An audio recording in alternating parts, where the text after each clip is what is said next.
ഗലാത്യലേഖനം 5-16 മുതൽ 26 വരെയുള്ള തിരുവചനങ്ങളിൽ ഒരു ക്രിസ്ത്യാനി അറിഞ്ഞിരിക്കേണ്ട ധർമ്മശാസ്ത്രത്തിൻ്റെ അടിസ്ഥാന പ്രമാണങ്ങളായ ആത്മാവിൻ്റെ ഫലമായ നന്മയെയും ജഡത്തിൻ്റെ പ്രവൃത്തികളായ തിന്മയെയും കുറിച്ച് വിവരിക്കുന്നു.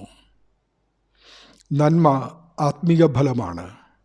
ഗലാത്യലേഖനം 5-22 23 പറയുന്ന ആത്മാവിൻ്റെ ഫലങ്ങളായ സ്നേഹം, സന്തോഷം, സമാധാനം എന്നിവ പരിശുദ്ധാത്മാവിനാൽ ലഭിക്കുന്ന കൃപകളും, ദീർഘക്ഷമ, ദയ, പരോപകാരം മുതലായവ മാനുഷിക ബന്ധങ്ങളിൽ കൂടി ആർജിക്കേണ്ടതും, വിശ്വസ്തത, സൗമ്യത, ഇന്ദ്രിയജയം എന്നിവ രഹസ്യ ജീവിതത്തിൽ സ്വായത്തമാക്കേണ്ടതുമാണ്.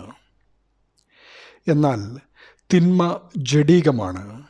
ഗലാത്യലേഖനം 5-18 മുതൽ 21 വരെയുള്ള തിരുവചനങ്ങളിൽ പറയുന്ന ജഡത്തിൻ്റെ പ്രവൃത്തികളായ ദുർനടപ്പ്, അശുദ്ധി, ദുഷ്കാമം എന്നിവ ജഡീക പാപങ്ങളും, വിഗ്രഹാരാധന, ആഭിചാരം, പക, പിണക്കം എന്നിവ മതപരമായ പാപങ്ങളും, ജാരശങ്ക, ക്രോധം, ശാഠ്യം, ദ്വന്ദ്വപക്ഷം, ഭിന്നത, അസൂയ, മദ്യപാനം, ബറിക്കൂത്ത് മുതലായവ സാമൂഹ്യ പാപങ്ങളുമാണ്.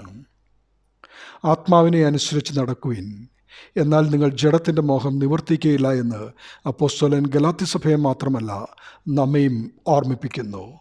ദൈവനാമം മഹത്വപ്പെടട്ടെ. ആമീൻ.